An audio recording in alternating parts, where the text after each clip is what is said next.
What's up, guys? It's Shauna, aka Mrs. Wealthy Wallet. Welcome to another week. This week, let's talk about what's going on as well as me changing plans midstream.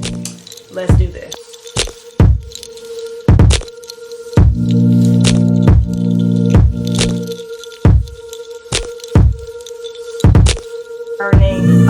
I'm not even gonna lie, these lights are not helping me, not one single bit. But let's talk about last week. Last week we talked about the importance of writing down your goals and making sure that you make them attainable, measurable, all that stuff, making them SMART. We all know that acronym. And that we go ahead and automate them in order to make it easier to make those goals come to reality. Right? Right.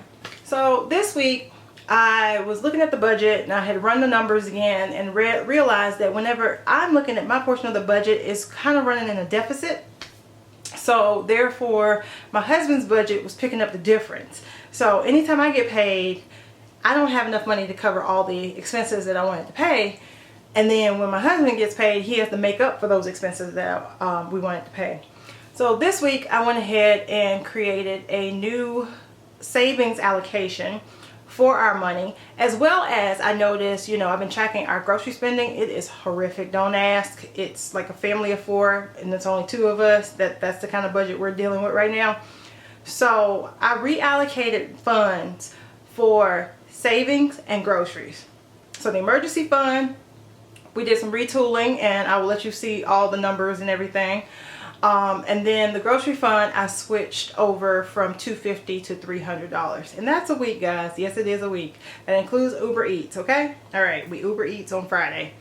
Anywho, we do all of that just to say that when you write down these goals, they need to be flexible. They need to be, you need to be okay with changing them because your needs change, throughout life and everything like that. Nothing stays stagnant. Just remember that. I always tell you, you're an ever-changing, ever-evolving person. So your budget needs to be the same way. It needs to be able to flex, breathe, and to adjust with you. Because I have gone through so many iterations of budgets, guys. And if I kept my budget the same, I'd still be paying off Navient. We paid that off back in Juneteenth? Yeah, Juneteenth. We paid that thing off back then. So that had to change. Because once I paid off Navient, then I needed to focus on the next one. Speaking of which, I've moved on to new appliances budget in case you all checked it out in the emergency fund. Emergency fund and all that stuff like that. I keep track of that in one little account, but it's broken into subcategories within my YNAB. Okay, so I have already saved the money for the debt payoff. Debt payoff is done. All that money is ready to go. I have about 1,000 and some change. I'll let you know, cross my face, how much it is, but I have about 1,000 and something I have to release at the end of the month in order to not get charged interest. So that amount will be released. The rest of it is good until 2021. So that can just sit in the account and we'll just continue with the minimum payments, like I said, until I feel more comfortable. Y'all, new appliances are pretty much the same way. I just figured by the time we get to the point of we're going to be doing the new appliances is around the time that I will know something a little more concrete on the whole job situation and the economic environment and how it's going to go for the next year. So I will know both of those at the same time and I will feel a lot better about whether or not I am able to go ahead and drop all that money, pay off all that debt, and just be done with it. Seriously, I say all that just to say, once you write down your budget, start automating things. If you need to tweak something, be okay with tweaking it. Be okay with changing course and going with that flow. Once again, guys, you have to be flexible with your budget and you have to be flexible with your goals. So when you're setting your goals and you see that your numbers are not adding up, then you need to go back and just tinker with some stuff. See what you can change. Maybe you don't need to save $50 every week for shopping for beauty items if you are not going out in front of people every day and you don't come out of your sweatpants, your yoga pants and your oversized sweatshirt. If you're like not seeing people, well, why spend a lot of money on beauty items?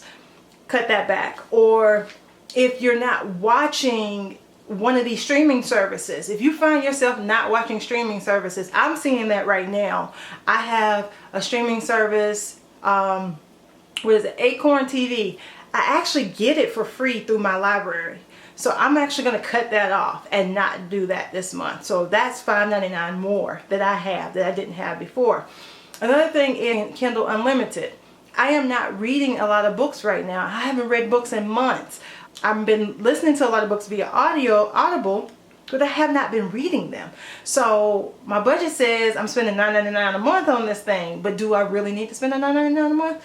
No, I'm going to shut it off. So after this month, I think I've already paid for it, cut it off, and it will cut off at the end of the month. That's the flexibility of these streaming services and things like that. You can turn them on and off whenever you need them, but I don't need it right now. So that's an extra, what, $14.99, $8, $15, I don't even know. Put the math up. But that's extra money back in my budget, guys, that I didn't have before. So when it comes to looking at it, be flexible. Really pay attention to stuff and see if you're actually using it. Some of the stuff that you have is just oh yeah, but I wanted it then, but then you find out that you don't really want it right now. So is there anything you can get rid of, anything you can turn off? You know, just think about that. And that's all I'm saying. So till next week, guys, we're gonna keep it rolling. This may go up late, I don't know. I need to do some editing, but I also need to go take a shower because I'm about to die of heat exhaustion. And it's supposed to be fall here, guys. I'm fanning myself right now. Yeah, it's supposed to be fall here. So until next time, guys, remember that the best type of wallet to have is always going to be a wealthy one. Keep growing it, keep paying down that debt, keep going, and I'll see y'all later. Peace.